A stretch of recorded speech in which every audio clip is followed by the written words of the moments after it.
What's up, fellow Force users? How are we doing? I am Matt. Alongside me is Lauren, aka the Hoppy Mommy, and we are back to continue our Star Wars month. What a ride it has been. We have covered the prequels. We have covered everything that has happened in between episodes 3 and 4, such as the cartoons, Rogue One, Solo. Chris from Geek Peak was on with us. And now today, we are going to have Justin from the Wheel of Horror podcast join us for the original trilogy, probably the one that everybody sticks to most. But first things first, let's get some important things out of the way. If you are just finding us and don't know how to find us again, go to hopsnews.beer, scroll to the bottom. All of our podcasting links are there. Or you can go ahead and search Hops News on all of your favorite podcasting platforms.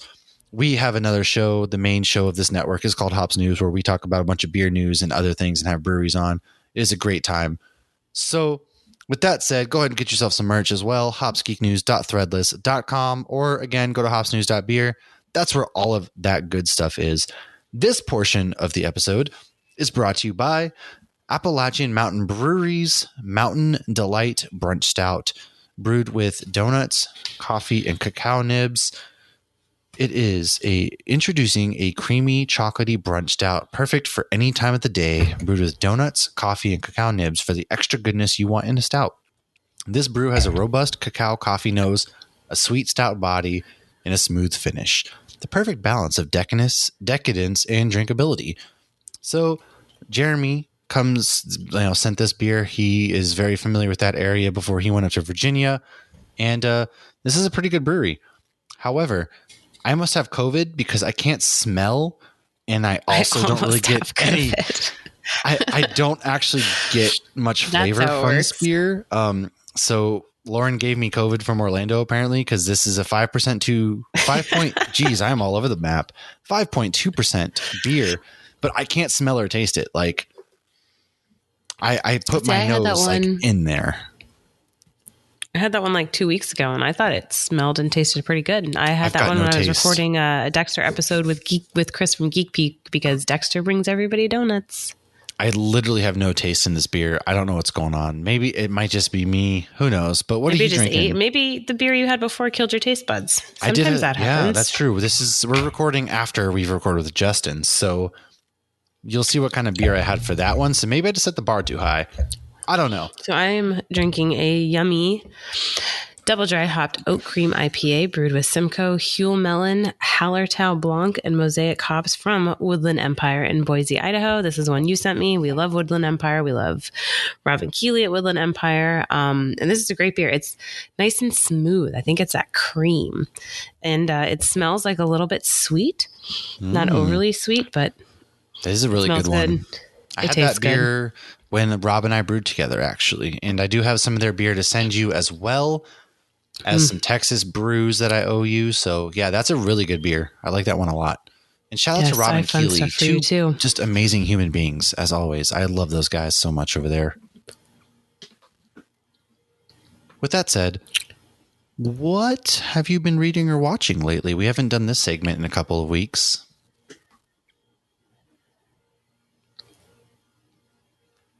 You cut out for a second. What'd you ask? What have you been reading or watching? We haven't done this segment in a couple of weeks. So what are some things? What are you reading? What are you watching? What's the hot gossip? Give me the 411. I'm a cool mom. You literally just froze and got quiet. And then you looked at me and I was like, shit, what? Okay. So last episode that we did talk about this, I had mentioned Lucifer. I gave up on Lucifer. I got bored. If anybody thinks, I know Carrie watches it. If anybody thinks I really should give it another chance, let me know. But did she love it? Because sometimes I'll finish something and I'll be like, nah, it's all right. But so I got bored with it, and I've decided instead I was going to finish season 1 of Superman and Lois. Superman and Lois is on the CW, but it's great. They're doing a great job. There is a season 2. I haven't started season 2. I'm going to wait until it's all out on HBO Max, and I can, don't have to worry about commercials or anything. And they're doing a really good job about it. And it's not just about Superman. It is genuinely about the whole family. It's not just about the kids. It's not just about Superman. It's not just about Lois. It is about the whole family. And I'm loving the work-life balance. I'm loving that, like, they're Superman dealing has with a issues. Work-life balance? He's trying just like the rest of us. It's but like called Lois Harmony. even makes a comment. She's like, you know, I knew when we told the kids who you were, this is a smidge spoiler to the very beginning, like it would be hard, but I didn't realize we'd be, because, you know, in every superhero show, they're endangering everybody. Of course. And so like, but the parents are genuinely struggling with that and struggling with like the life that they're leading and the life that they're in and raising the kids, because these kids are still in high school and like they still treat them like kids, which is nice to see, because in a lot of TV shows, they don't treat teenagers like they're kids. They treat them like adults and they're not fucking adults. That's true. But high recommendation for Superman and Lois. I also got into The Flight Attendant, which is... yeah, I really liked the first season. The second season is halfway through, and I almost feel like they're just trying to recreate how good the second season was, and they haven't figured out how to do that yet, but maybe there's still a mystery coming. I'm not sure. Well, but season 1 was good.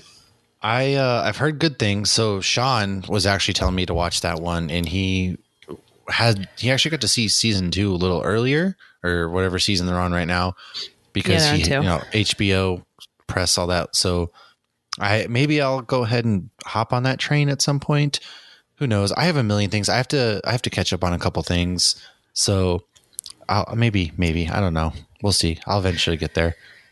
But before we go into the 2 that I know we both have watched, I also trying to catch up on my comic book stack, Noctera. I know if a few people have been reading that one. If you haven't heard Noctera, it's a great comic. It's an apocalyptical comic. Basically, the sun disappears and the world goes dark. But it's been really good. I think they're up to about issue 9 now, maybe issue 10. And so I caught up on some of those issues this weekend. And that's a comic book I definitely recommend. Awesome. And then Moon Knight and Doctor Strange. Yes. We haven't covered Moon Knight, the finale, have we? We haven't. You know what? Rob from Woodland wants to come on and talk Moon Knight, so we're going to save the talk. We're going to save the talk because we might be having a special guest from the TV show on with us, and she hasn't confirmed the exact time and everything, but we might be having somebody on. And then also Rob was like, dude, have you watched Moon Knight? And I was like, yeah. He goes, if you do an episode on that, I want to come on and talk about it. So I think because I love my homie so much, and Woodland is basically an unofficial sponsor of this series, the show, the Hops Geek News, of course, we'll probably save that. But 2 episodes behind on Winning Time. I need to finish that because season 1 just wrapped up. They are going to have a season 2. And so I need to watch that. We did start that. It's so good. My Chemical Romance is back. Everybody rejoice. My Chem released a new song today. I listened to it. It's great. They released an updated picture of the band. We're great. We're moving along. Everything is coming up Millhouse over here for the emos, such as myself. That's not really news. That's just something I've listened to. And then I've been playing Horizon Forbidden West, and that's a continuation from Horizon Zero Dawn. Really great video game. I cannot recommend this enough. And I've been reading Star Wars Brotherhood by author Mike Chen. It just came out this week, and it picks up right after episode 2. And you really start to dive into the relationship of Anakin and Obi-Wan in this book. And I think it's great because so far I'm only about 75 pages in out of 300 and change. And it's basically about the Clone Wars have begun. Anakin literally just became a Jedi Knight, and now Obi-Wan has to go and do some mission basically on a planet. And so you kind of get planet. It's I can't pronounce it. It's the home planet for Viceroy Gunray and crew. Like, it gets attacked and whatnot, and they're blaming the Republic. So they're sending Obi-Wan there to do some sort of researching, like, hey, the Republic didn't do this. And so you start to dive into like Padme and Anakin's relationship, some things like that you kind of start to see. I'm not going to spoil anything other than the fact that you start to see like Obi-Wan notice their relationship, Anakin and Padme's. And so it's really good so far. Haven't finished it, but can't recommend that enough because what I've read so far, I'm hooked. And then of course I've watched Moon Knight, and of course we watched the Multiverse of Madness.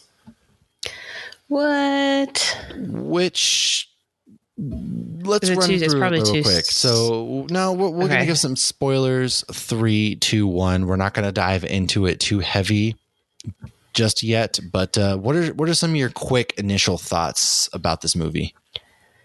It was scary. There was one scene I literally like jump scared. Yeah, there was a Wanda couple.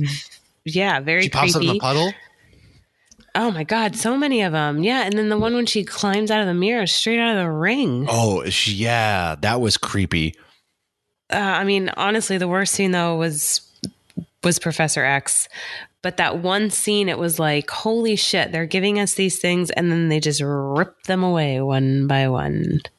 Did not expect the brutality of the deaths that we saw, the Illuminati face, like Black Bolt. First of all, my theater popped when John Reed showed up. Oh my gosh. John Krasinski. Yeah, that's what I meant. John Krasinski. I like that you combined Richard Reed and John Krasinski. What am I doing out here? John Reed, that's a real person that I knew in real life. I don't know what the hell I'm doing out here. Oh. And then my theater was dead silent when Professor Xavier rolls up to the X-Men 97 theme song in his yellow chair. What? Everybody was dead silent. And I'm just like, are you guys serious? You just screamed for Krasinski and, Reed showing up. And then you're dead silent for Patrick Stewart. Like, what is going on here? But whatever. It was really cute. I had an old couple next to us, and the guy was like explaining who everybody was to his wife. And I was like, this is badass right now. Like, I love every second of this right here. It was super cute. And something that I want to point out. So when Wanda's kids are fighting initially, they mention how the 2003 Detroit Tigers are the best team of all time. Well, in our universe, real life, the 2003 Detroit Tigers are one of the most historically bad teams of all time. So I thought that was like a fun little Easter egg because Sam Raimi is from Michigan. So him being from Michigan, he probably threw that in because for all we know, he's a Detroit Tigers fan. And so it was pretty hilarious just being like, the Detroit Tigers, the best team of all time, when in reality, they're one of the most historically bad teams of all time. So that was really good. And then, of course, Pizza Papa. That's hilarious. Which one did you say? Pizza Papa. Pizza Papa. Yeah. Bruce Campbell made his appearance as well. So, yeah. But yeah, the one that didn't get love in my theater, though, was Captain Marvel. And I think a lot of people didn't realize who it was. And I didn't even put it together right away that it was Monica Rambeau's mom or Maria Rambeau. So that was pretty cool. Good night.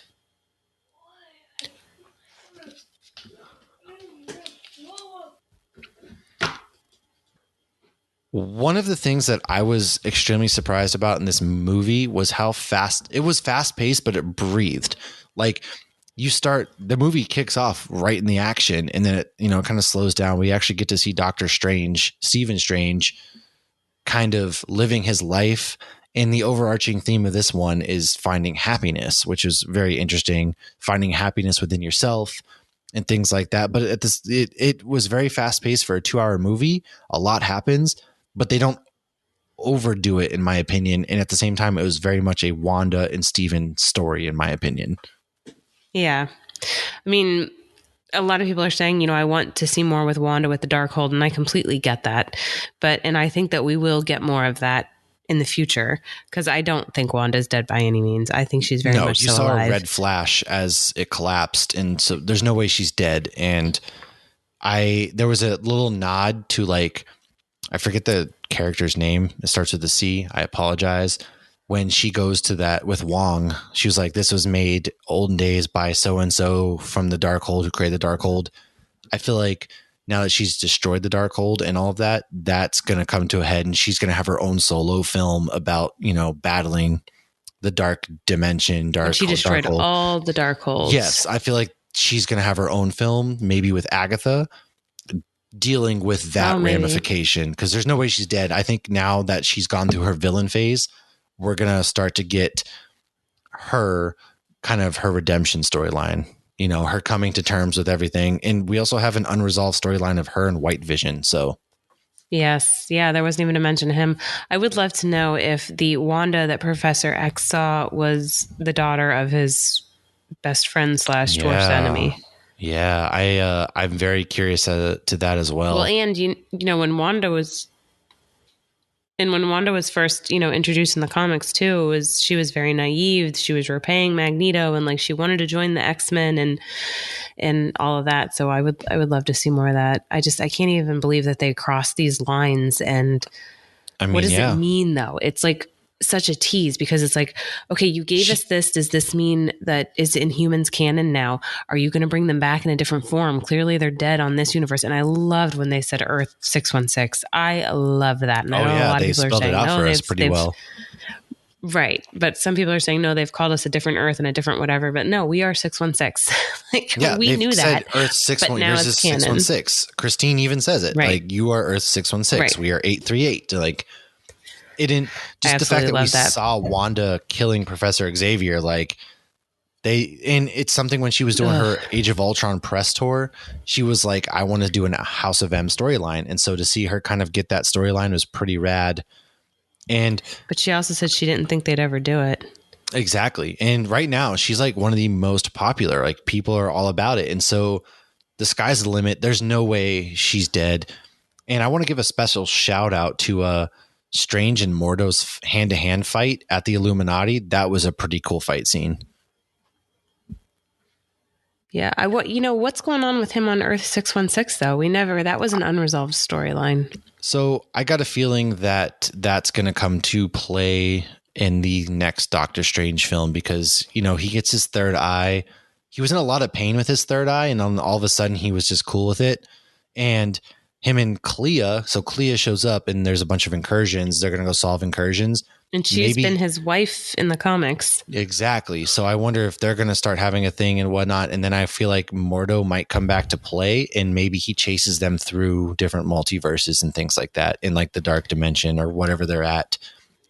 And maybe he's doing some things that's going to have them come back to a head once and for all. All right. I could keep talking about this forever. Yeah. Should we roll into some news? No, so we'll go ahead. We'll dive into some news. Let us know what you thought about the film. We'll talk more about it at a different time too, give it a proper review. I did jump on the in Latino Nerd Order podcast with a bunch of other podcasts as well, Shauna included. And maybe once that comes out, we'll make sure to tag that so you guys can kind of see some more of my thoughts there. And then maybe we'll do an Instagram live and talk about the movie at that point. So we'll see. As far as news, though, I only have a few things. Justin Lin has left Fast and Furious X due to Vin Diesel being hard to work with. And if everybody saw that video on Twitter that was posted, well, apparently not, because Justin Lin in that video looked like he was being held hostage, and it was like painful to watch. So I'm not surprised. Vin Diesel's been notoriously hard to work with. His beef with The Rock during the other Fast and Furious films. So no surprise there. Quantumania, we might have talked about this, but this film now arrives on February 17th of 2023, and the Marvels has been moved to July 28th, 2023. A little bit of a swapping, which for me, I'm fine with, because I am way more excited for Kang to return. Shout out to Sean once more. Oh, that's right. The Kang train's coming. Kang train, we're going to make it a thing. So Kang is coming back, Quantumania, and I'm excited for that movie because I love Ant-Man. So for them to swap. Are we getting Loki 2 before that? Loki 2 actually starts to film June 6th. So we might be filming starts for Loki 2 on June 6th. So more to come there. We probably might be getting that before Quantumania. I don't know. So after that, right. J.J. Abrams' Bad Robot will produce Hot Wheels, because we just love making movies out of properties such as this that we don't actually need. And then Hayden Panettiere, it will be starring in Scream 6. She was in Scream 4, if you remember. She's coming back. She will be in the next Scream installment, along with a majority of the cast who were in Scream 5. They all announced that they are all coming back. And then last but not least, the late, the great Norm Macdonald has shot a secret stand-up film that is going to be an hour long, stand-up special, I should say, that will be an hour long, and it's going to premiere on Netflix May 30th. And you'll be able to find that on Netflix. It's an hour long. He passed away not long ago, so it's going to be pretty cool getting to see like his last stand-up, because Norm Macdonald was great. I loved everything he was in, so I'm a big fan of his. So it'd be nice getting to see one last stand-up special from him. But what do you got? He would just stare at people and it would be funny. I don't know why. Oh, yeah. He was just a different breed. He's one of those old school comedians, one of those really classy old school guys. And that's what I really loved about him. We've lost a lot of classics the last year. At young ages, too. So this news is pretty big. The 14th Doctor has been cast. Nakuti Gatwa. I do not know him at all, but everybody seems very stoked. He actually, fun story about his upbringing. So his family escaped Rwanda in 1994 when the Rwandan genocide was going on. He was only 2, but they escaped to Scotland. So they were very fortunate. And now he's going to be the next Doctor. This is amazing. Like, I know they just randomly hit us over the weekend with a post being like, here's your next Doctor. And so it's super cool that like he's getting, well, I think they filmed it earlier. There was something with the BBC going on. So like they didn't want it to leak, or it was going to come out anyways. But it's really cool seeing somebody with, you know, the life that they've had. Now he's going to get to play one of the most iconic roles in pop culture. And I love it. Yeah. I'm personally so on board with this. I know there's people out there on the internet that want to spew hatred, all that. Man, cancel out the noise. I am on the train. I will be there the day it premieres. So far, I've only seen praise. I heard a lot of hatred for Jodie Whittaker, which I still think she's done a fantastic job. I mean, the freaking dialogue alone, with. To be fair, she was kind of hamstrung, and so I thought she did great as well. Yeah, you just like see her like regurgitate her lines, and like she's such a great Doctor. She has the energy of the Doctor. She spouts out the crap like the Doctor.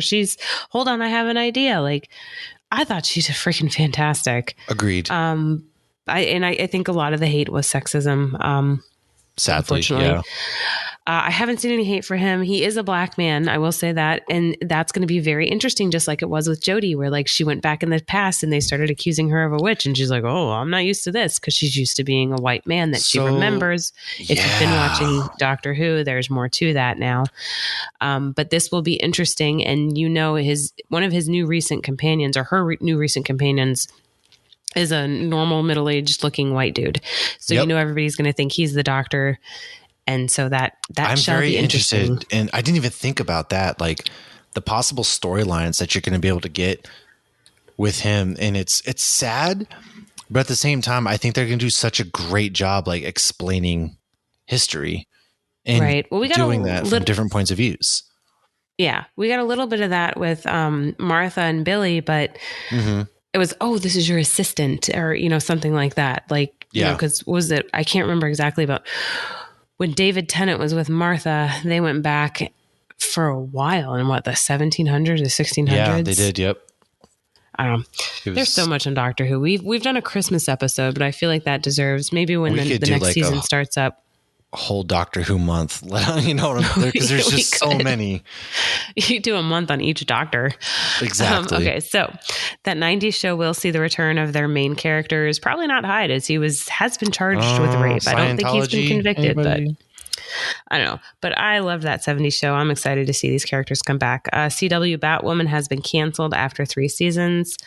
The Haunted Mansion movie will be in theaters on March 10th, 2023. I feel like this is a missed opportunity to come out of Halloween.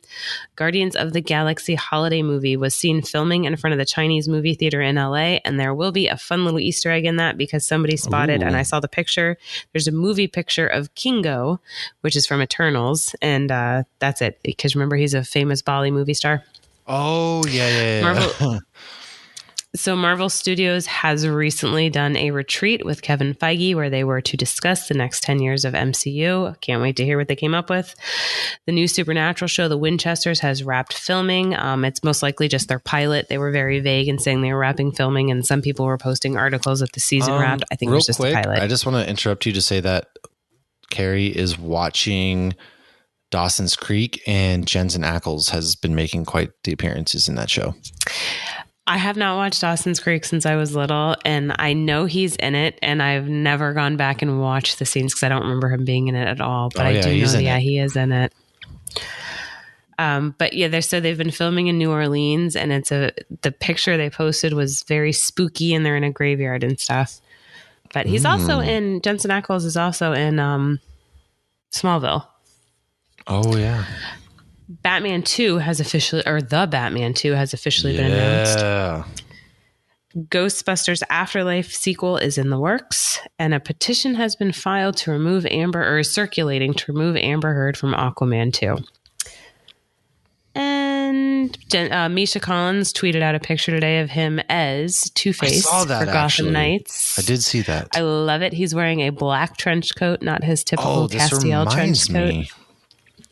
And that's Did all you I got. see that CW pretty much canceled like all of their TV shows, like Naomi and Charmed and 4400 and all these TV shows? Charmed you didn't and know 4400 are those shows that are still on? Yeah, Charmed was apparently they're canceled after season 4. So apparently Charmed had been, there's a reboot going on with Charmed, and that's canceled. 4400 though, that can't. I don't know what been gone for a while. Is. No, it was there. So pretty much the way maybe I'm thinking of something else. You're thinking of the 100 Club, probably. Isn't the 4400 the one where they all come back but they're like the same age they were when they were abducted? What the 4400 is, to be honest with you, it's CW. I thought I watched it, maybe I didn't. Everything but pretty much Flash has been canceled, and Gotham Knights has gotten a nice season order over there, which nobody has asked for. Bruce is gone. His adoptive son's been accused of murder. Nobody asked for this stupid ass TV show. They're making up characters. Are you making fun of Gotham Knights? No, I am. Like, I don't care that Misha Collins is in it. The show's going to suck. 4400 they did so the 4400 was a show on CBS that I watched, but I guess they did remake it on CW, and it's been canceled after just one season. It was a reboot. Why would you reboot a show that's not even that fucking old? Look, I don't know. CW just out here trying to do CW things, I guess, but half of them all have been kicked out. They axed Legacies, Dynasty, Charmed, Naomi, In the Dark, Roswell, and New Mexico. And then they also canceled Roswell was back. That's another remake. They also canceled Batwoman and Legends of Tomorrow. CW just needs to end it. End the experiment. Be done. Move on. Just make only supernatural shows. No, don't even do that. They just got bought out by like some CBS company, so that's probably why they're canceling everything. No, who knows? Who knows? Anyways, folks, let's go ahead and let's discuss some of the original trilogy. It has been a lot of fun. We are going to chat with Justin from the Wheel of Horror podcast and talk about the original Star Wars trilogy. Buckle up. Get in there, you scruffy nerf herders, and let's go to a galaxy far, far away.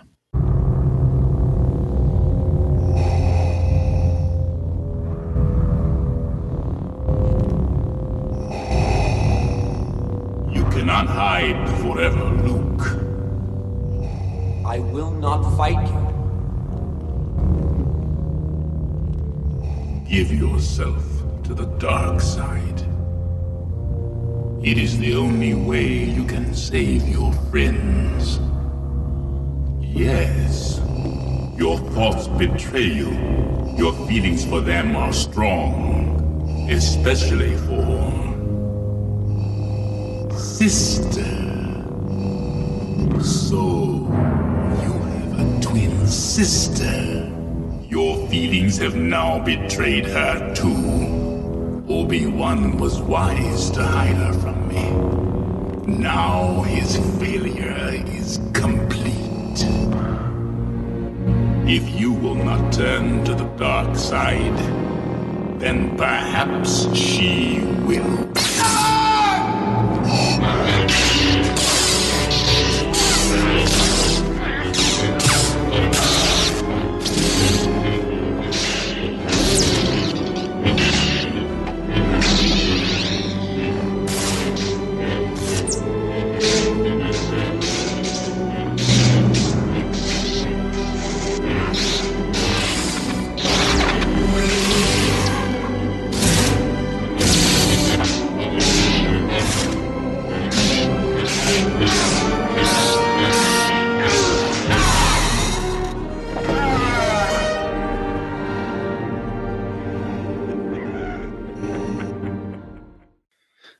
Welcome back, everybody. As mentioned, we had a fantastic guest. Justin from the Wheel of Horror podcast is with us, and we are going to be talking about the original trilogy of Star Wars as our Star Wars month goes on.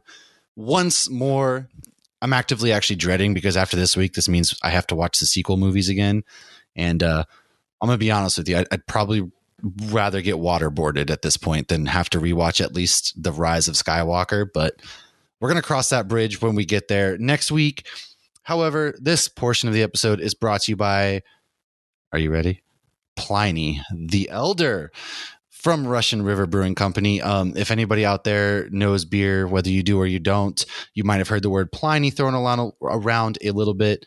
And once, as a little refresher, we have drank it on the show before, but Pliny the Elder was a Roman naturalist, scholar, historian, and author.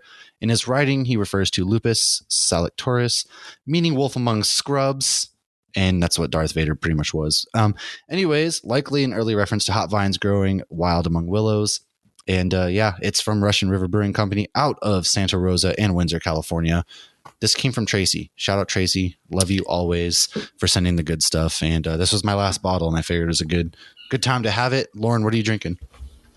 So, I mean, it's hard to top Pliny the Elder, but I do have a very on-point beer. So I had mentioned this one on the last episode when we were talking about Rebels, and this actually got mentioned. Twilight of the Apprentice is the episode in Rebels where Ahsoka and Vader go toe-to-toe, and it was brewed by Rockpit Brewing. I'll show you guys. You can actually see the Jedi Temple or the Sith Temple or whatever it is. Oh, yeah. That's the Sith Temple. You're learning. So we're getting there. I'm working on it. It's a peanut butter whiskey stout. Whoa. So it's a golden stout aged with peanut butter whiskey soaked oak chips, vanilla, and cocoa nibs. And this was actually brewed, I've mentioned her a few times on here, at Geeks and Beer. If you like any of our social media, you should definitely follow her Instagram account. And this is the second beer she's brewed with Rock Pit. The first one was called Wibbly Wobbly, and it had a TARDIS on it. Hold up. Jamal from at the Hop Circles brewed it with them as well. I think you met both of them actually the day we were at GB That's Bottle why Shop I'm like, down hold here. on. She knows the kind of podcast that we do here and the kind of Star Wars fans we are, and she didn't be like, give us a heads up and set one aside at all. Like, hold up. She told me about it at her bottle share. She had mentioned it. And then I was there for Star Wars trivia the night before. Why they didn't release it the night before is beyond me. Now, I was planning on stopping at Rock Pit Wednesday night after I was at Hollywood Studios. And then we were at Hollywood Studios way too late. And then I Rock just Pit, ran out of time. Don't you know who we are? Don't But you know what kind of podcast this is? Rock Pit should have released it during trivia, but I mean, I feel like it probably would have sold out right then because it was Star Wars trivia the night before. I mean, but it went a lot quicker than they expected. But then when I was there I had to get this from a friend. I didn't even get a 4-pack. I had to get this one from a friend. Ridiculous. But then they also released the Rule of 2. So I do have a crowler of that for you to send, but it doesn't have the sweet can art with the Sith Temple. All right. But like, seriously though, we have like 8 listeners. Okay. People, they should have gotten us these beers. This is a little disrespectful. I can't believe this right now. Unreal. Casey might have more, actually. I could, and so Jamal might as well. I'm just saying. But I'm getting a lot of peanut butter. I'm not really getting anything else yet. So I'm guessing as it warms up, like I'll probably get more of like the whiskey. whiskey flavor, but I don't really get any vanilla or cocoa. Do you say cocoa or cocoa nibs? I don't know. I kind of go back and forth because I'm illiterate. It's just a lot of peanut butter, maybe a hint of vanilla, but I mess check with back peanut in a butter. half an hour. It's I feel like I don't have it in the proper That's fair. glassware though, And because it's probably too cold. yeah, I'll hold it tight.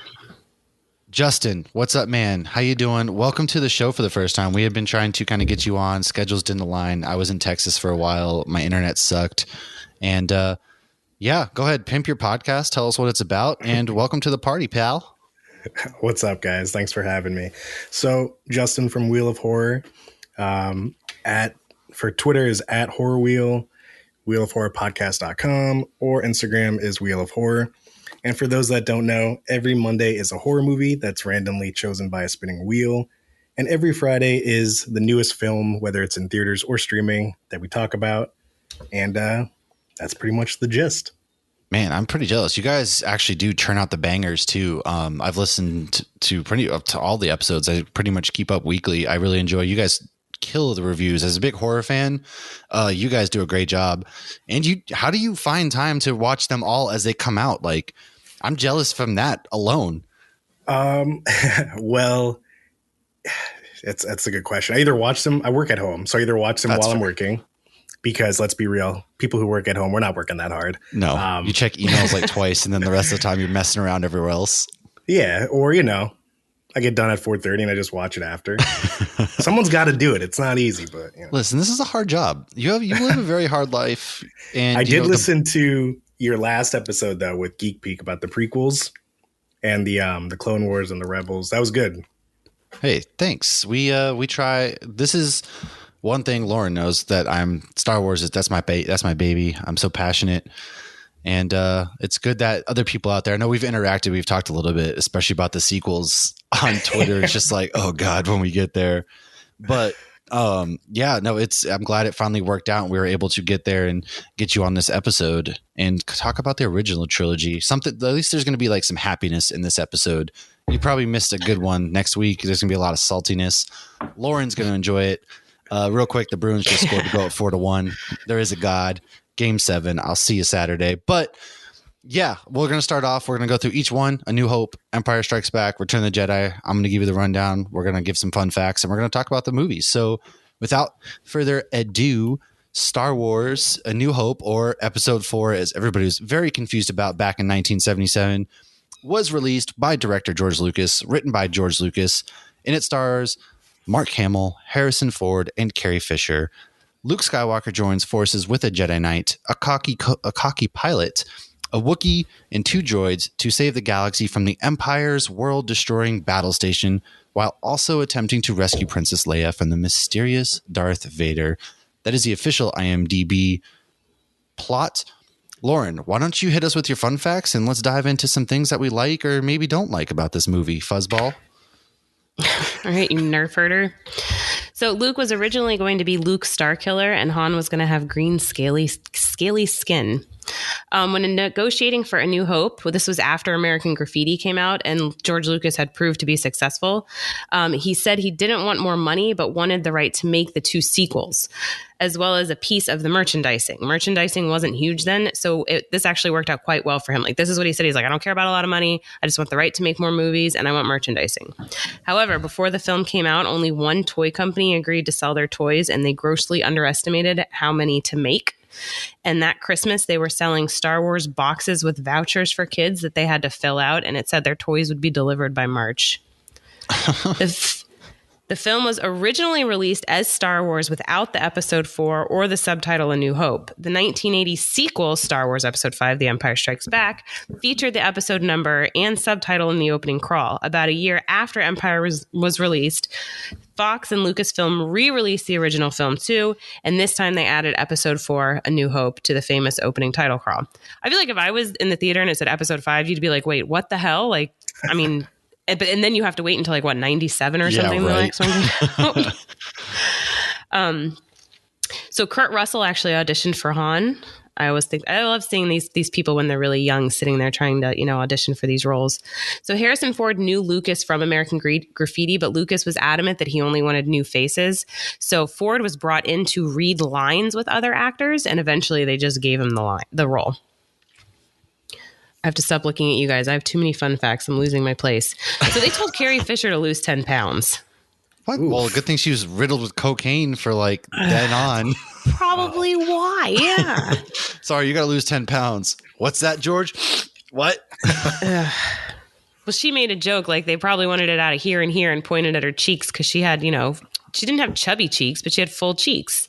No, so, she was hella cute. All Chewie had to do to get the part was stand up because he's 7'3". He literally just stood up and they're like, we think we found our Chewie. Peter Mayhew, man, R.I.P., but that dude was a monster. Yeah.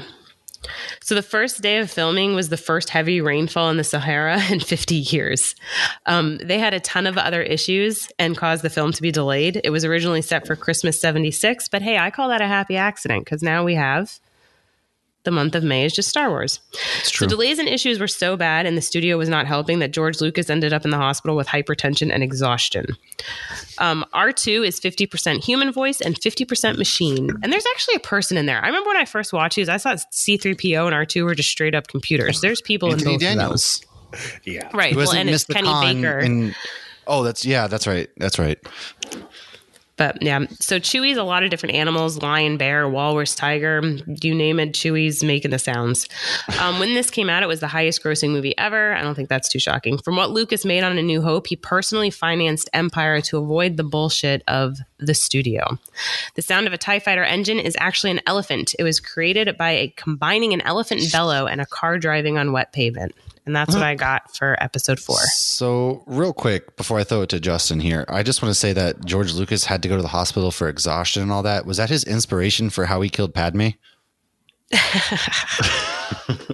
I don't know what his inspiration was for how to kill Padme. I think he's got a little Palpatine in him. Something, I don't know. But Justin, man, when did you first watch this film? And kind of how do you feel about it? What are some things you like? What are some things you don't like about it? Dude, I don't remember the exact age, but my mom had the VHS, like the special edition box set. And I was young. I must have been like 8 or something. And I remember watching them and I was like, oh, this is pretty cool. But I didn't really become like a huge fan until like middle school when like the prequels came out. And then I rewatched the originals and, I got in that whole thing. But I got to tell you, hearing these fun facts like kind of is upsetting because Lucas was so passionate, yet he gave the rights to Disney and Disney just, I'll hear about it on your next episode, but yeah. Well, you are right. It is interesting diving back into these movies, right? It's like this dude, this was his baby. This was his passion. Sure, he did other films, but he's known for Star Wars. When you think George Lucas, you think Star Wars. And to see that he just sold it off to Disney and kind of was like, all right, you have fun, do whatever it is. And seeing what they did with the movies afterwards, it is like they could have consulted on him maybe out of courtesy, or I don't know. I feel like he could have worked in the contract. Like, you guys, you can do whatever you want as long as I have the final okay, because I don't think he would have okayed some of the things that they okayed. No, he had a script for the next 3 movies and he gave them that script. As far as I know, I could be wrong. If somebody out there, if you listen, let us know. But to my knowledge, he had a script worked out that he gave them for the next 3 movies and they completely ignored it anyways. I heard a rumor, and again, this emphasis on rumor, that J.K. Rowling went to Disney and Disney was like, well, if you give us Harry Potter, we're going to do, like, you don't have any say. So she went to Universal because Universal's like, you can do whatever you want. So it was probably a condition of, look, if you're going to sell, because they already had a contract with Lucasfilms. Like, they were already, Star Tours has been in the parks forever. They were already doing some stuff with them. So I think it was kind of like I would assume it was an all or nothing. Granted, I've never seen the contracts nor have I read any articles about it, but I believe that that's more so how Disney operates. Like, we're going to do what we feel is best for our company. But I will say, well, the sequel trilogies aren't that great.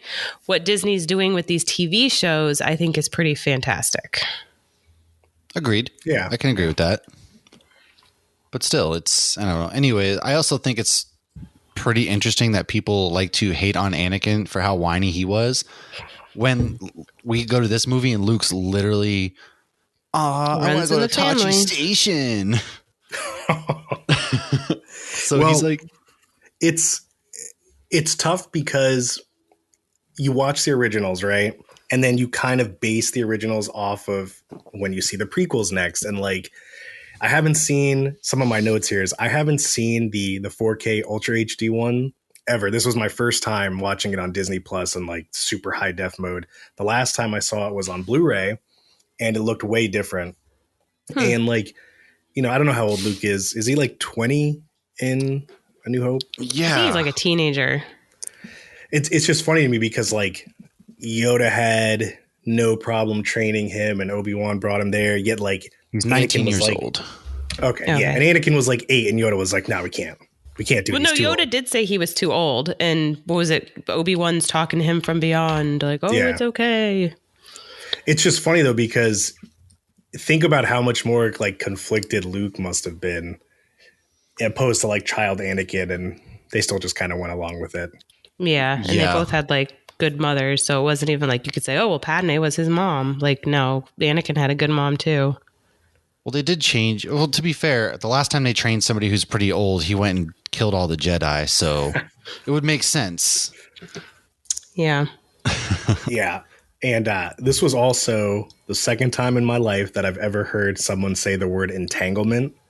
So first was Jada Pinkett Smith, and then Ben Kenobi said it, and I was like, what? I don't remember that. She was clearly watching.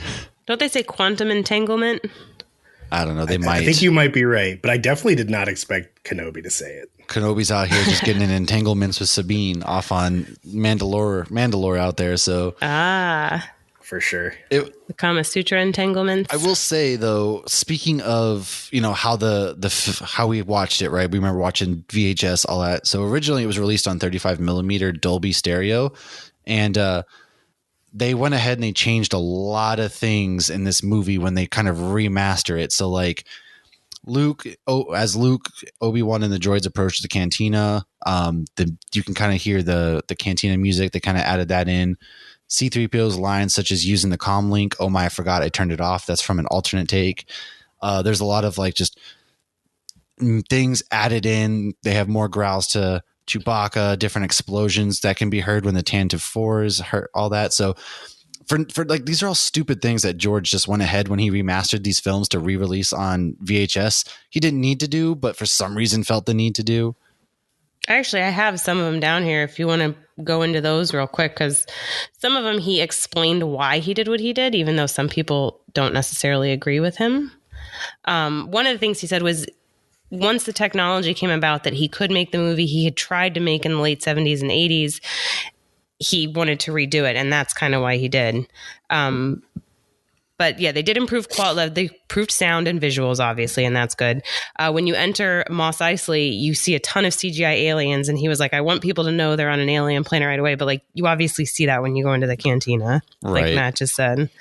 They changed Boba Fett's voice, so it's now the voice that we're familiar with. I noticed that. Dude, there's so many different versions of these movies. I've seen like 10 different versions, but continue. Yeah. There's at least like at least three different versions. Because then they redid it, some of it like again. I don't know. So Vader I thought that the Force thing in the end of Return of the Jedi with Anakin, I thought it had just didn't have Anakin, and that it just all of a sudden was Hayden. I didn't realize that the poor actor who played Vader for 5 seconds in the third movie was actually in it originally. Yeah, so they replaced him. But then, Ewan McGregor's not there. It's, I guess, because Anakin died on Mustafar, whereas Vader is the one who died recently. I don't know, whatever. So many stormtroopers were added to make it look more intense. The Sarlacc pit was changed. So at first it was just a hole. Now we actually see the beak of a Sarlacc. Coruscant was added to the end of the celebration scenes of Return of the Jedi, which I get because beforehand Coruscant wasn't in any of the original movies, but it's in the prequels a shit ton. Did you notice the Jabba thing? So there was a scene with Jabba the Hutt that was added with Han. So they took a Jabba the Hutt was originally supposed to be a person, and then obviously they changed that. And so there was a scene where Han is walking around Jabba the Hutt talking to him. It's right when they're in front of the Millennium Falcon before he's going to fly off with Obi-Wan, and he's like, oh, I'm going to get you more money. So he walks around, and they had to CGI in this Jabba creature over the person, and then so Han's supposed to step on his tail. But if you go back and look, it's not done that well because Harrison Ford is just walking around him. He's not actually walking up. I never noticed that before. That's the one I haven't heard before. That's interesting.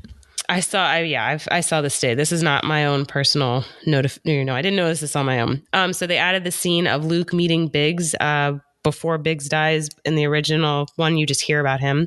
And then the Han shot first thing.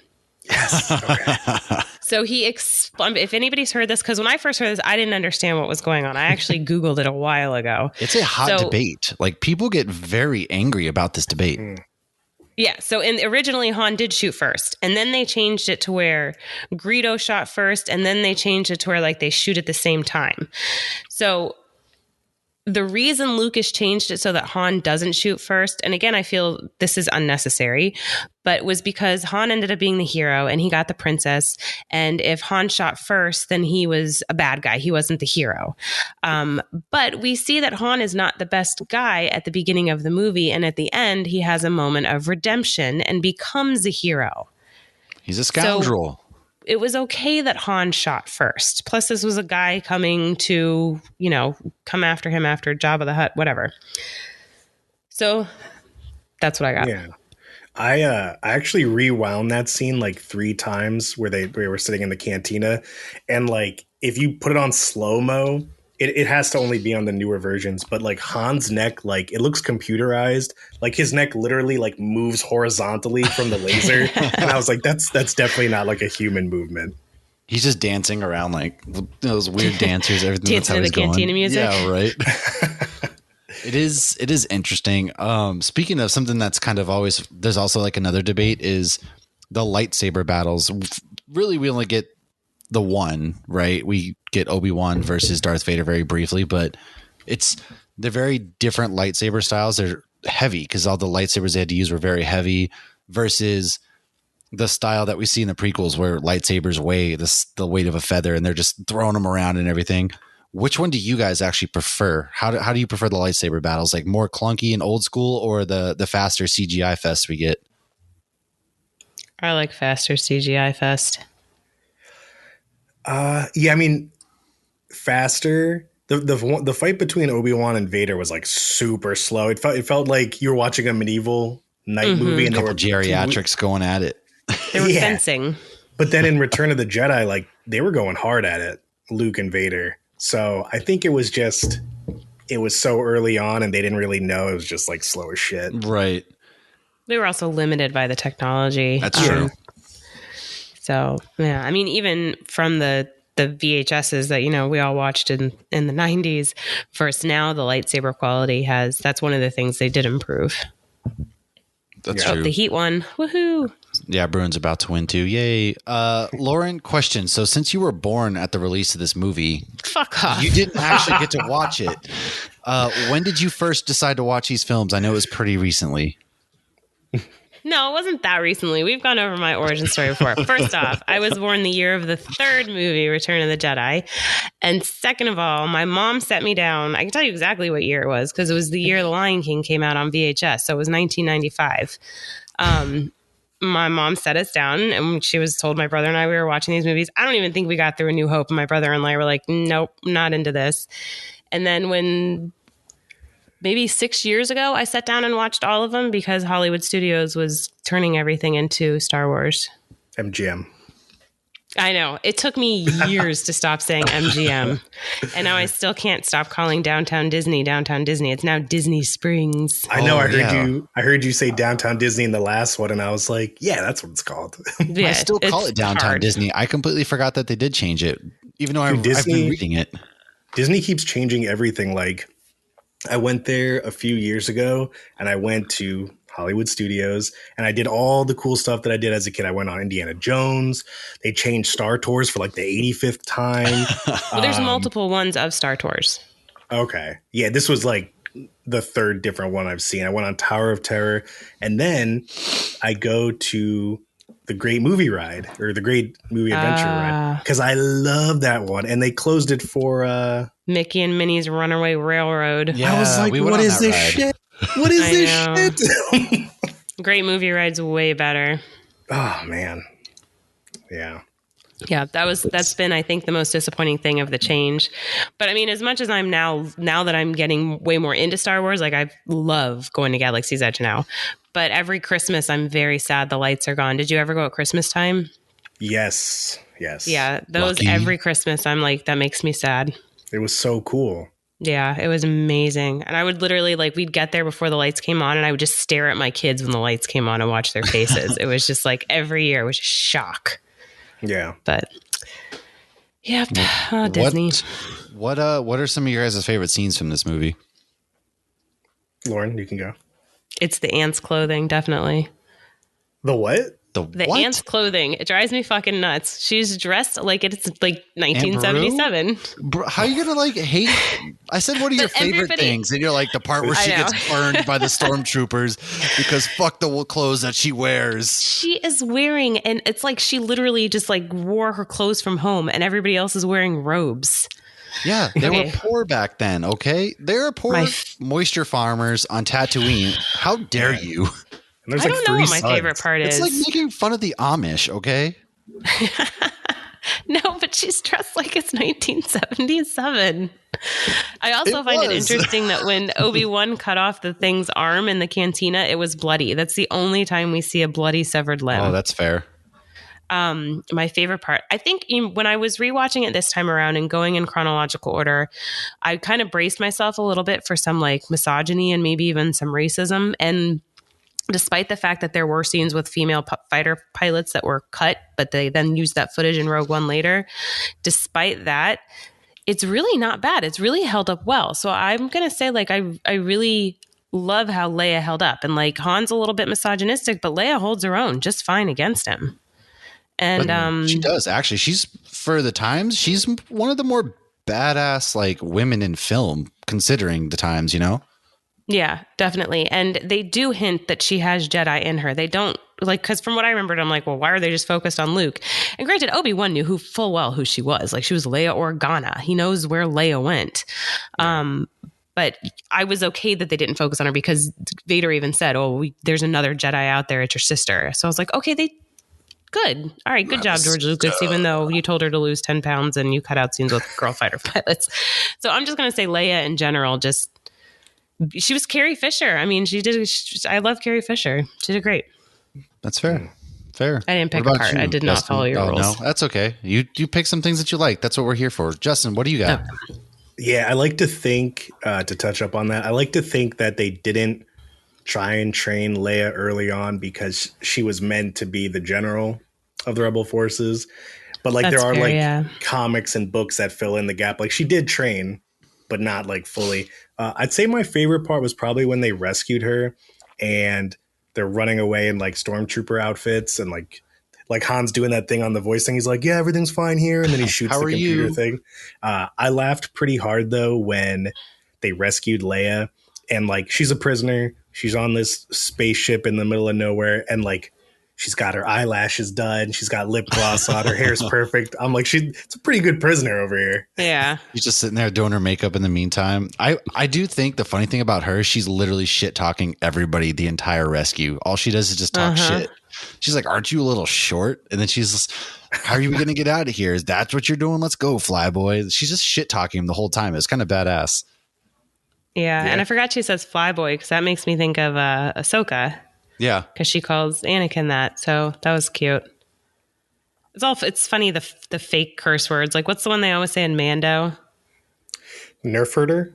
No, it's not nerf herder. There's like a curse word that lurking or something. I don't know. I don't know. I'll look it up. You can move along and I'll Google it. Get away from cussing. Yeah, I enjoy all those things. I forget how much this movie kind of takes place on the Death Star with them rescuing her, and then after that, we just kind of jump to the final battle already. I mean, I forget that a good portion of this movie kind of does take place on there. I think one of the things that bothers me most about this movie is just when Vader and Kenobi are fighting, and Kenobi, like, you see Vader go to hit him, but Kenobi just disappears into the Force. Yeah. I was like, so wait, does Vader technically kill him? I've always been confused by this scene. Dude. Like what Vader lets him kill him. What about when Vader steps on his robe, like Obi-Wan's hiding? Yeah, like, he's just stepping on the robe like he's Ant-Man. Like, where do you think he went? It was crawled up when Vader's ass. When I saw him step on that after, like, we know now that Vader's killed dozens of Jedi, I was like, this is so stupid. This is pretty stupid. That is very, very funny. You're right, because he does that. He, like, goes to hit him and he disappears, and then he's stepping on the robe and he's confused. I think he's equally as confused. He's like, did I hit him? What just happened? Because you don't even see, like, the robes aren't even cut in half or anything. He just disappears. And I get it. It's a product of 1977, but that's something that's always bothered me about that entire movie is just that they could have fixed sequence. When they updated it. George is out here fixing minor details when he could have clearly fixed Darth Vader just chopping Obi-Wan up. Yeah. So dank ferric is the curse word that they say in Mandalorian all the time. Oh, you're right. Yeah. That's fair. Dank ferric. Do you guys have anything else that you want to say about A New Hope before we move on to The Empire Strikes Back? I mean, I find the whole, like, Death Star being destroyed thing kind of, like, the enemy is so overwhelmingly powerful that, like, it's almost, like, unbelievable how they win all the time. Like, when the rebels are attacking and the general is telling Vader, like, oh, our like turrets, like, they're too close for our turrets to work. I'm like, you guys didn't think while building this, like, to use, like, short range turrets or something. Or, like, when he was like, release all the flyers, there has to be, that thing is massive, dude. There has to be like 100,000 people on that thing. I would have been like, get everybody out there. Everybody out there. Maybe Jyn Erso's dad did that on purpose. I know, but like you're telling me the whole empire, pretty good design flaw. the whole empire only entrusted one engineer. Like nobody quality checked it. They were like, he's good. He's This good. holds like a Even though we million forced people him on to it. come here and made him abandon his wife and daughter. Or no, killed his wife. We hold this guy hostage. Somebody didn't double check his work at all this entire time. I will say that is funny. Like they made the Empire so unbeatable almost that they had to find the most ridiculous way possible to beat them. But it's like, George, you could have thought of any way. Like, while you could have had Obi-Wan die by sabotaging the inside core of the Death Star. Like we could have gone with that route. Instead, he's just like, nope. We have 2 TIE fighters and Darth Vader, the best pilot to ever live, bearing down Luke Skywalker's neck in the trench. And none of them hit Luke. None of them at all of a sudden. And then, boom, Luke gets 2 shots off and this whole place blows. Like R2-D2 got wrecked, though. Oh, yeah. R2 was He got shot and he was like, "Brrr," he like screamed. I was like, oh, shit, dude. If they'd had, that's the ending for Independence Day, though, where the guy, they can't shoot, so the guy flies his plane up into the alien spaceship. Well, yeah, that's true. Hello, boys. But I mean, this was in 77. You could have done it first, Lucas. He's like, what does he say? I'm back, assholes, or something? Or maybe just I'm back. I definitely just agreed. Like, there was other ways we could have gone about blowing up this Death Star. Yeah. But, all right, let's roll into The Empire Strikes Back, which is honestly most people's favorite Star Wars film. And came out in 1980. The director this time was Irvin Kershner, written by Leah Brackett and Lawrence Kasdan, and story was by George Lucas, and it shows. So after the rebels are brutally overpowered by the Empire on the ice planet Hoth, Luke Skywalker begins Jedi training with Yoda, while his friends are pursued across the galaxy by Darth Vader and bounty hunter Boba Fett. What? Crazy. Yeah, so this film obviously opens up. This is where we get the great Tauntaun scene. Luke fights the Yeti and somehow survives inside a Tauntaun. Like, I wonder what that smelled like. Do you know how warm a Tauntaun is? Lukewarm. Oh, man. Oh, God. Boo. Boo. Oh, it's a good one, and you know it. Turn her mic off after she gives us these fun facts. All right. So back in the 70s, the movie credits were still at the beginning of the movies, which is always annoying when you watch a really old movie. They allowed Lucas to get away with this for A New Hope, and then they fined the shit out of him for doing it during Empire. Lucas paid all the fees because they fined the director too, but then he left the Directors Guild. Unfortunately, then that meant that he couldn't get the director he wanted for Return of the Jedi, which was Steven Spielberg. Obviously, it worked out in the end. So they started shooting this in Norway, and you know how I'd mentioned the first day of shooting for A New Hope, it was ridiculously hot and rainy and like not what they anticipated. Well, this was the worst winter in 50 years in Norway, and it was 20 below zero. So they had a 120-degree difference from the first day of filming A New Hope and the first day of filming Empire Strikes Back. So John Ratzenberger, who's Cliff from Cheers, also known as Ham, the uncultured swine from Toy Story, is the one who tells Han not to go back out into the cold on Hoth. You know, I knew that, and now I need to go back and watch that because I forgot it. And it's like I want to be like, I want the Leonardo DiCaprio moment for myself. So one day it was too cold to even leave the hotel. They were basically snowed in. So they shot the scene of Luke running from the snow monster at the hotel. So the crew was in the hallway of the hotel, nice and warm, and Mark Hamill had to run out of the hotel, and they literally shot it from inside the hotel. So no one knew the shocking revelation about Vader being Luke's dad. Even David Prowse, who played the body of Vader, did not know. He was fed fake lines. What he said was that Obi-Wan killed your father. But Mark Hamill was told right before. The voice of Boba Fett. Oh, I already said that one. So Harrison ad-libbed the I know. So the scene where he was about to be, carbonite, they were trying to do I love you too. They're like, it's just not working. And finally they told Harrison, just say what you feel. And he said, I know. And you know how many people I've seen with those freaking shirts on? Oh God, they're especially at Disney, like the Disney couples. Ugh.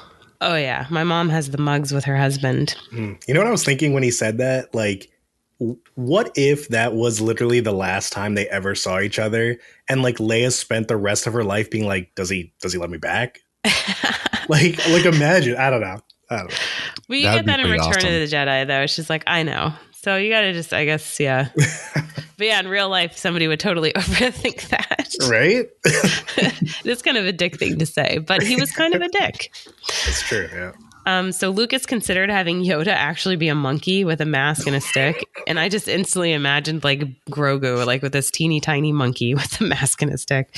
So Yoda is actually a combination of the artist's face himself who designed it and Einstein. So there's a little bit of Einstein in Yoda. And that's what I got for Empire. I did not know that. I thought Yoda looked better in the original movies, specifically like Empire, than he did in Phantom Menace. Like it was so obviously a puppet in Phantom, and I like the OG Yoda. You know, Yeah, I they actually said agree with you.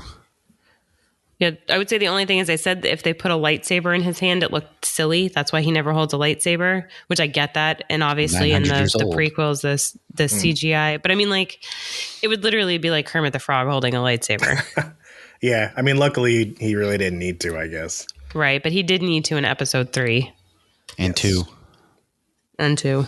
That's true. That's true. So what are some of you guys' thoughts, favorite scenes, least favorite scenes? Lauren, we'll start with you then this one. I did really like this one. This one might be my favorite because you've honestly, like, I from what I had remembered, I thought the Darth Vader scene, the "I'm your father," was at in the third one, but it's not. It's in this one. Oh man, Bespin, favorite scene in this one. I don't know. Can I say that I'm your father? Is that cliche? Sure. I mean, can't it's think of a it's specific great one on the sequence. spot. Like that whole lightsaber battle is actually probably my favorite one in the original trilogy because it's nothing flashy. It's nothing crazy, but Luke walks in there with this sense of almost like overconfident, and Vader's just kind of toying with him the whole time, just messing around. And he does get some good shots on Vader. I'll give him that, but he just quickly like cuts his hand off. Is like, dude, I'm your dad. But then is like, Dad, you cut my hand off. What the hell, man? And then he just drops out, and that's it. But it was a good lightsaber battle. Probably my favorite lightsaber battle in this entire trilogy. Yeah. I can't think of a specific one because this is Cloud City too. Mm-hmm. Because they all kind of blend together for me too, because it's just a long, continuous story with just pauses. Oh my gosh! I know you remember the names of my episodes and everything. I can't do that. Oh my gosh, Justin, save us here. What It's do you never got? going to be enough. I'm gonna step in. She's tapping out. Speaking of the fight, though, I thought it was hilarious when Luke kicked him and Vader made that like, whoa! Oh yeah, he like kicks fell him, back. Like, But this has been my favorite original movie since I was a kid because I loved in all the movies, in all the games, the Battle of Hoth. Like it was sick. You see these AT-ATs, which I used to call them AT&Ts when I was a kid. And they were just like, the battle was, like I said, so one-sided. Like you have these rebels in little like trenches and these massive walkers and they're shooting at them. It's like, dude, why even shoot at them? It's not doing anything. And then you see Luke take it down with the little rope thing. I really liked, this was the first time also because we obviously saw Mando recently and Boba. And it reminded me of that because when Yoda was training Luke and he told him his friends were in danger on the Cloud City, he told them like, you can go, but like you really need to stay and finish your training. And it reminded me of when Luke said the same thing to Grogu. He was like, the greater good, like you need to stay. And he chose his friend. And I don't know if they did that purposely or I just tied it in. Thanks, Grogu. You contributed to the collapse of Luke's Jedi Academy because had you stayed, you probably would have saved everybody. But whatever. Also, that fight between Luke and Vader. This was the first time I noticed, but like you have one of the strongest Sith in the universe, and Vader was like throwing little boxes at him. And Luke, and he was making these like really dramatic, like, oh, like spinning and like doing that. I was just like, dude, just move out of the way, dude. I watched some of the behind the scenes for that though, and it's like they're throwing styrofoam at him, and he's having to pretend that it's like chunks of like the wall and stuff. But it's look just so like effortlessly when they move him. He's just like, oh. It's just like he did nothing. He didn't try and block it or move. He was just like taking it. Like he literally has a lightsaber. It's like the one he can just Jedi cut these things in half. What's the Jedi that died like that at the end of episode 3? Like she doesn't even try to move; she just collapses. It's like the same thing. Well, she got shot from behind. You talking that about chick? Yeah. I forget her name now. The blue tentacle head. Mm-hmm. Also, did you The guys Twi'lek. notice? Yeah, when Han was frozen and Lando went up to his like carbonite thing, did he slip a tracker in there when he touched it? Did he like slip a tracker? I don't in there? know. I don't know. 'Cause I how actually never else- noticed that.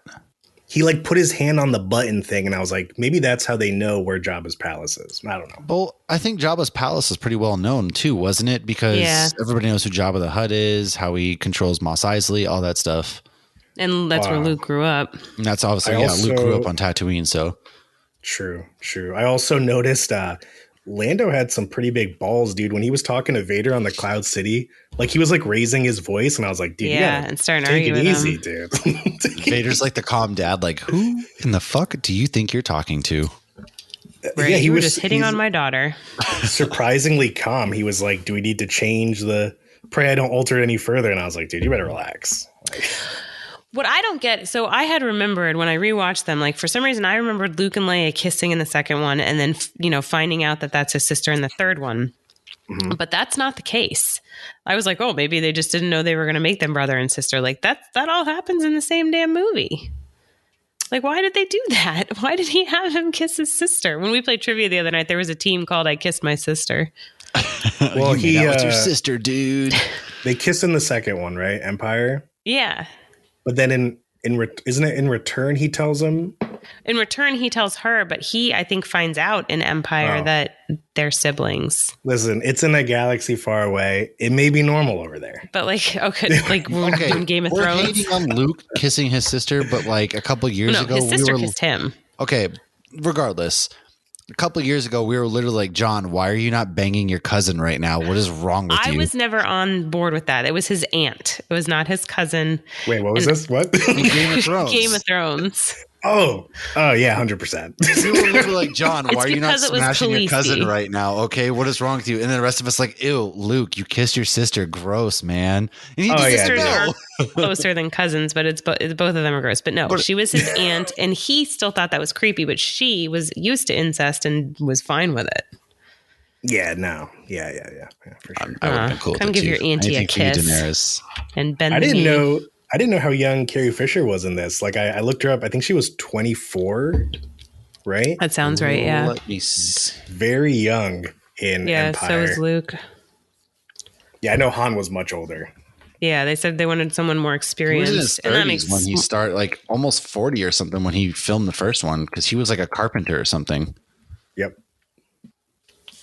And then he in did the Indiana Empire Jones Strikes show, Back, right? she was actually only 22, That's crazy, dude.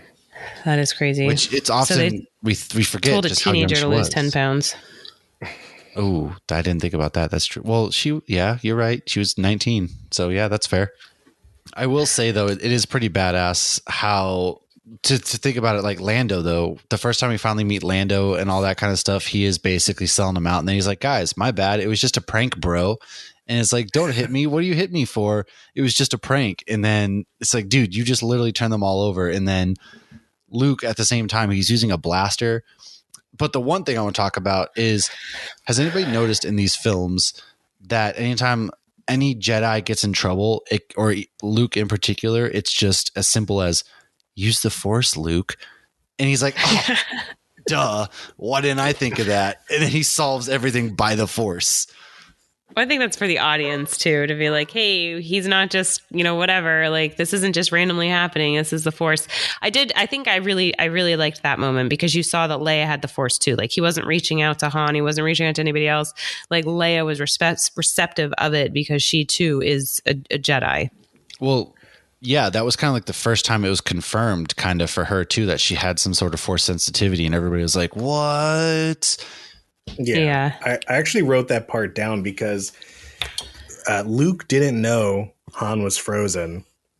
So do you think he like randomly called out to her or like somehow knew? Like why do you think he thought she would hear it? I think he searched his feelings and knew it to be true. That's Well, you can't that's okay, so I was going to say something like that, but the actual explanation I was going to give was, you trust in the Force, you use the Force, he's reaching out through the Force. And I feel like the one person he saw within using the Force was Leia because she's connected to the Force as well. And so maybe that's how he was like, oh, wow, I can see her when I'm searching through the Force, whatever that may mean for a Jedi. And so she's the first thing that he saw within that and was able to call out to her in that way. Okay. That's my theory anyways. What do you think? Take it. Yeah, I'll take it. Yeah, I mean, do you have a different theory? What do you think on this matter? Dude, I mean, I would like to think that he somehow felt connected to her, like, because of everyone. Like, he had no clue how far away they were, if she would hear or anything. So that's true. I mean, one of those desperation mode kind of things, right? So, do you guys have anything else you want to add before we move on to Return of the Jedi? No, I did look it up, and I guess that they didn't find out that they were siblings till the third one. I guess in my recent rewatch, I could have sworn it was the same movie. Yeah, because in the third one, which I watched earlier today, they were standing in the end door on the little like tree bridge thing, and he was like, "Yeah, my father," and he's like, "and my sister," and then they looked at each other, and she's like, "What?" For some reason, I had remembered him finding out in the second one, and then him not telling her till the third one. Though that's what for some reason what I remembered too, but I could be wrong too. Well, that's because in the third one. Or the sixth one, Yoda said there is another. That's right. That's true. You're right. He's right.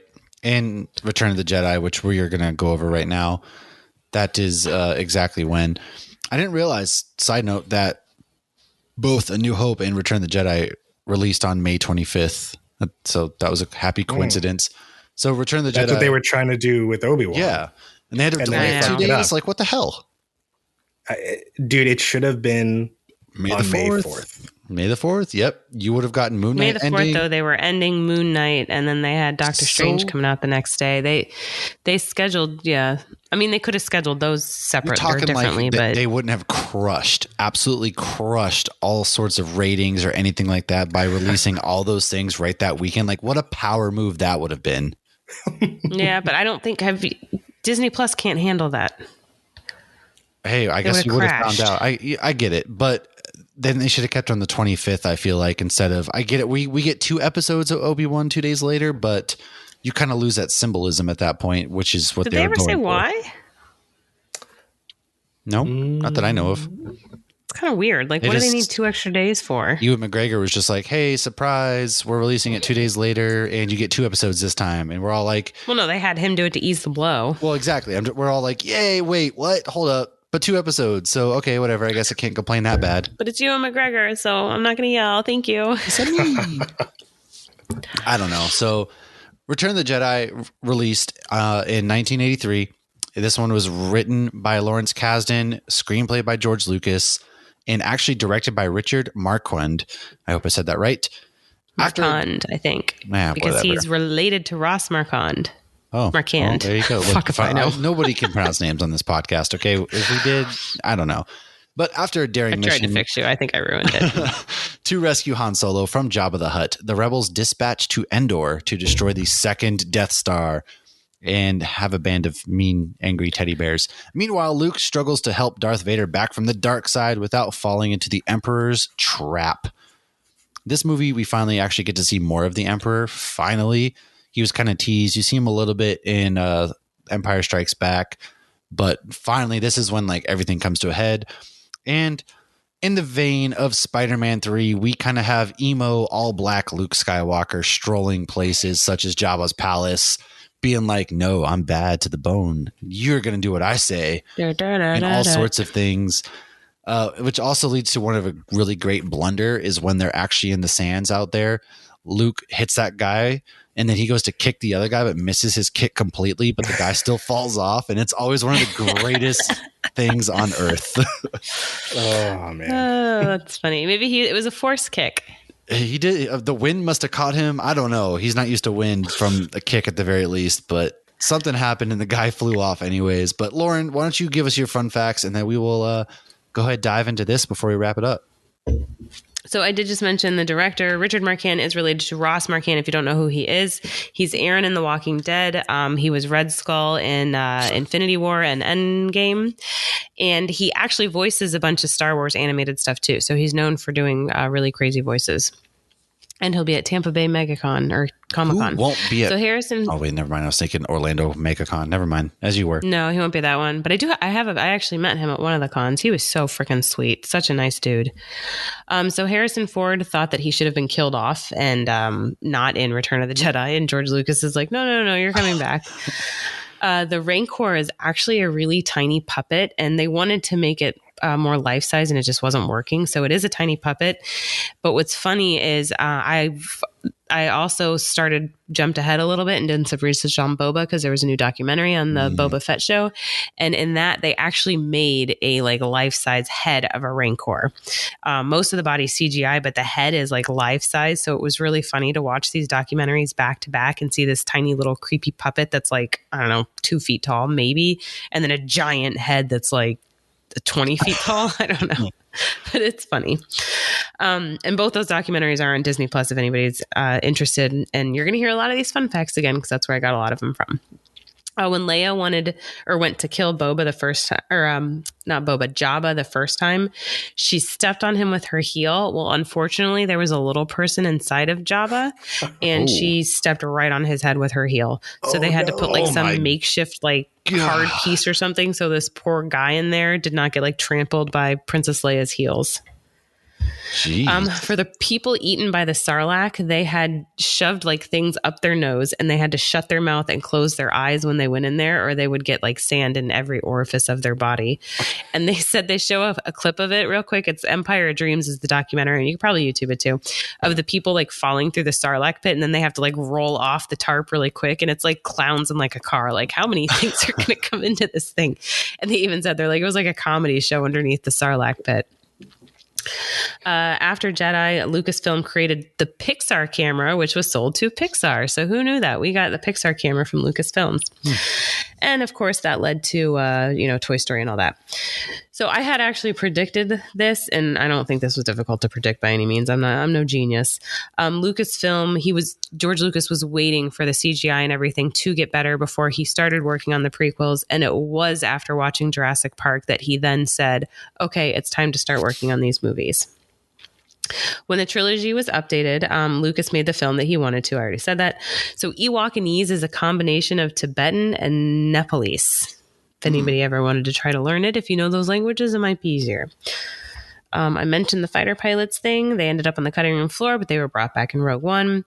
David Prowse is not the face when you see the Vader mask come off. It is Sebastian Shaw. So there's like 4 different people, 5 if you include animation, that have played Anakin/Vader. Prowse and Lucas apparently were not the best of friends, but when he passed in 2020, Lucas came out and said that David Prowse made Darth Vader leap off the page, end quote, and described his physicality as, quote, an imposing stature and movement performance to match the intensity and undercut current of Vader's presence, end quote. George Lucas literally didn't tell David Prowse that he wasn't going to use his voice or anything at all. There's this crazy documentary about this whole thing, how Lucas really did Prowse dirty and then wouldn't pay him, banned him from Star Wars celebrations, like all sorts of things. I highly recommend people go and check that out. And I think that was when the bad blood, they kind of like cut it off. But after he passed, he did say some nice things to him. My last fun fact is, at one point, so this movie was originally going to be Return of the Jedi. And then somebody's like, it should be Revenge of the Jedi. And then last minute, Lucas is like, I'm changing it back to Return of the Jedi because revenge is not the Jedi way. And if you've watched Rebels, you heard the line. And of course, it responds Ahsoka's response, I am no Jedi. That's fair. That's fair. You guys know the drill. What I got.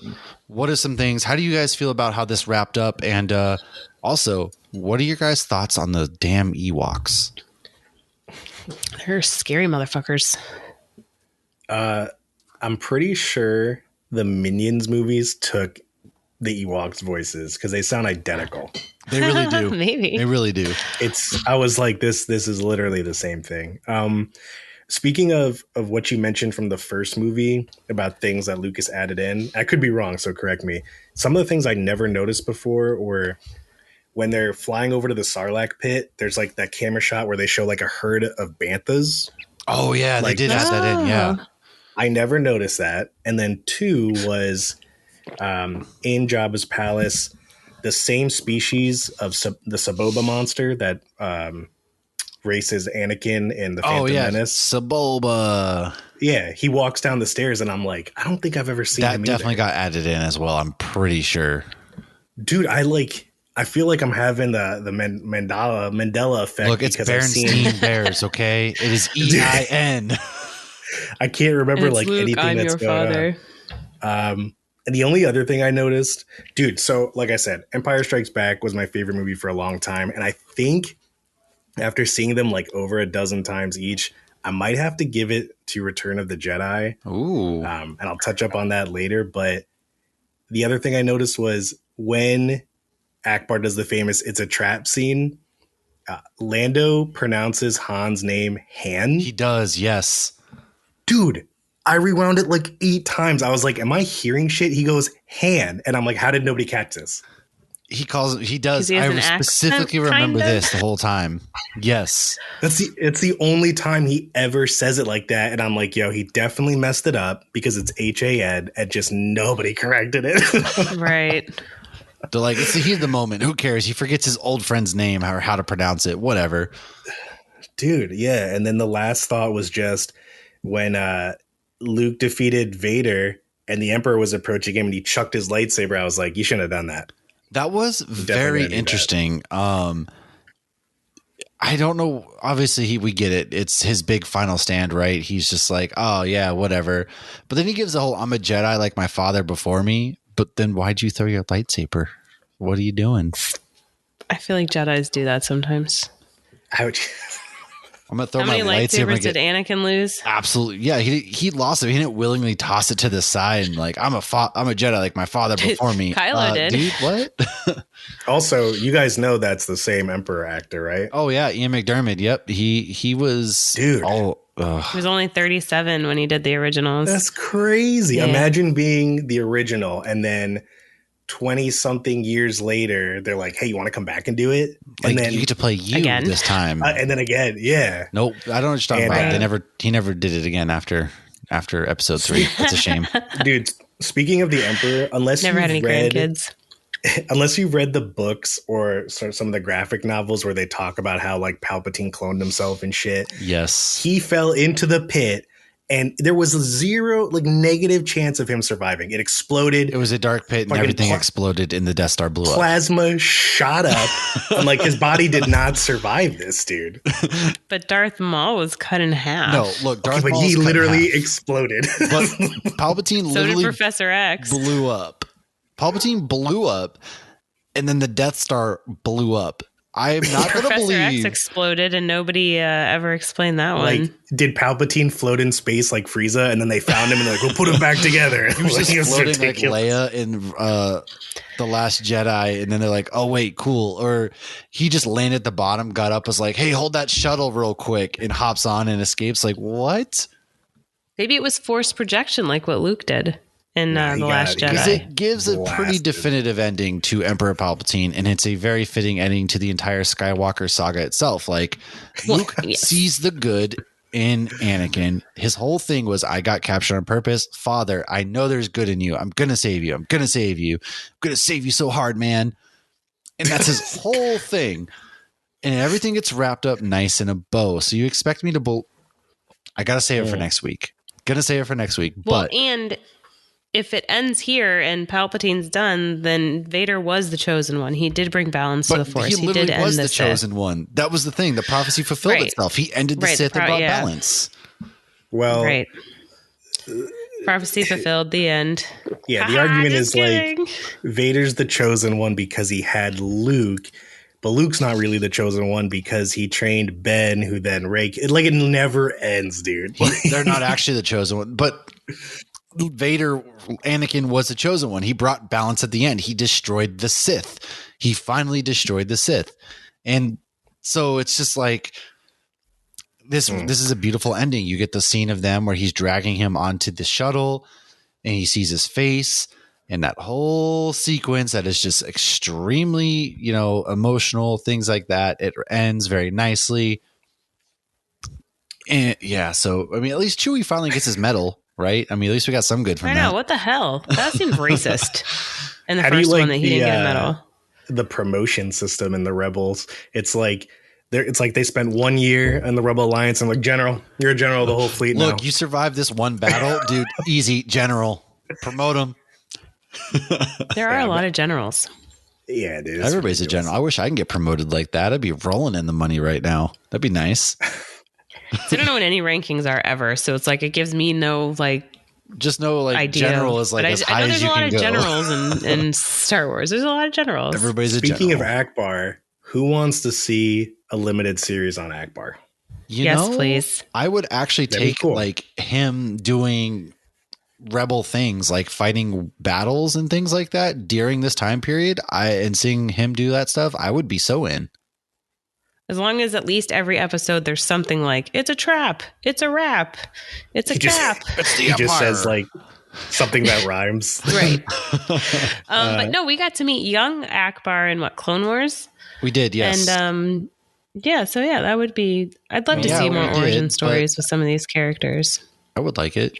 If we're gonna get just random spin-off origin stories, then why not? I think we are. Speaking of when Luke beat Vader.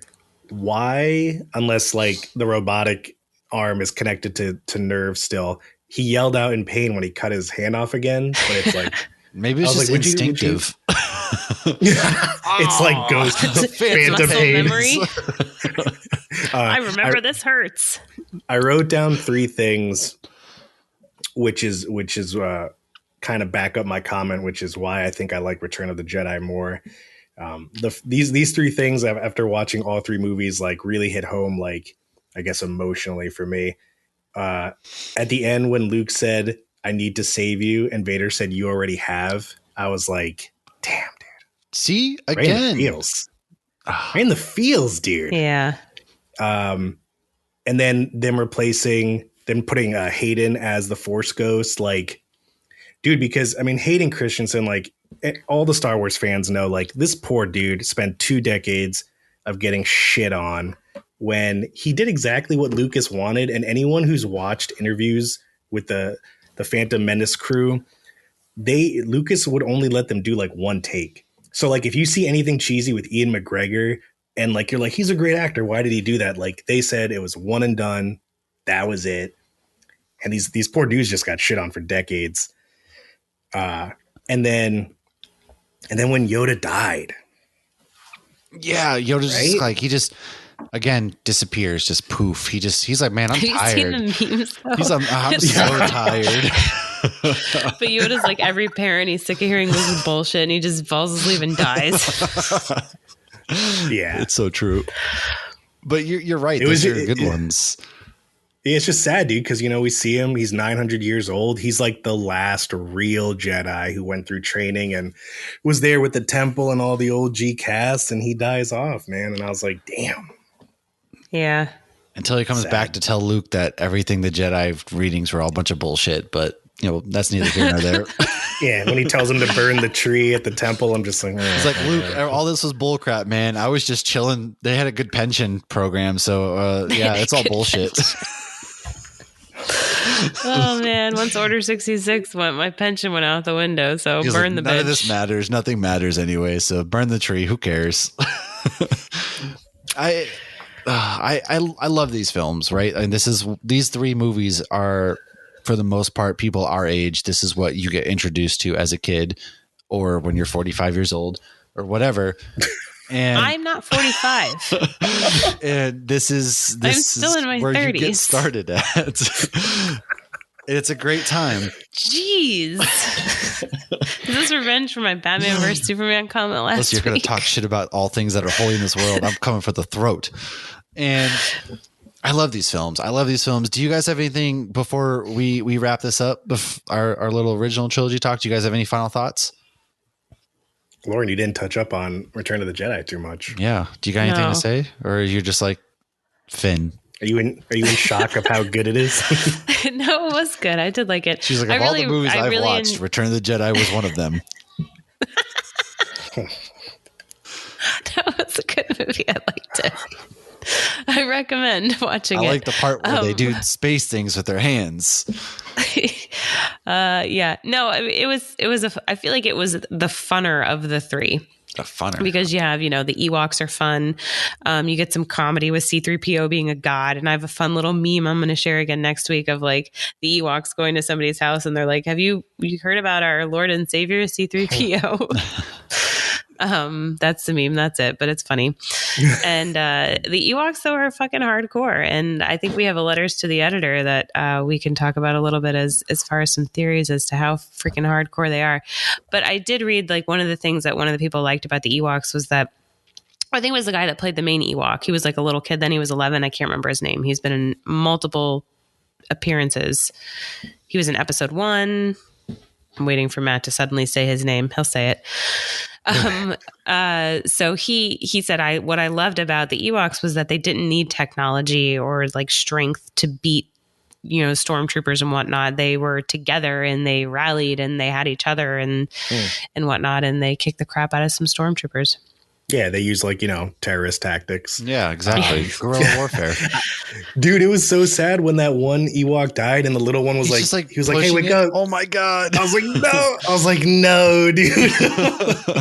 It is funny though how teddy bear like they do look. Like, I mean, they look fake. I mean, it doesn't look like real There's hair. a whole new meaning that the trees are talking, man. Yeah. But when I rewatched it this time though, I was like imagining, certain Mandalorian characters have talked about being at Endor. So I'm like, hey, that's where all of them are. So that was fun this time. Yeah. Yeah. Well, great trilogy. So let's, since this is Star Wars related, we're going to keep you on. We're going to hit some letters to the editor real quick.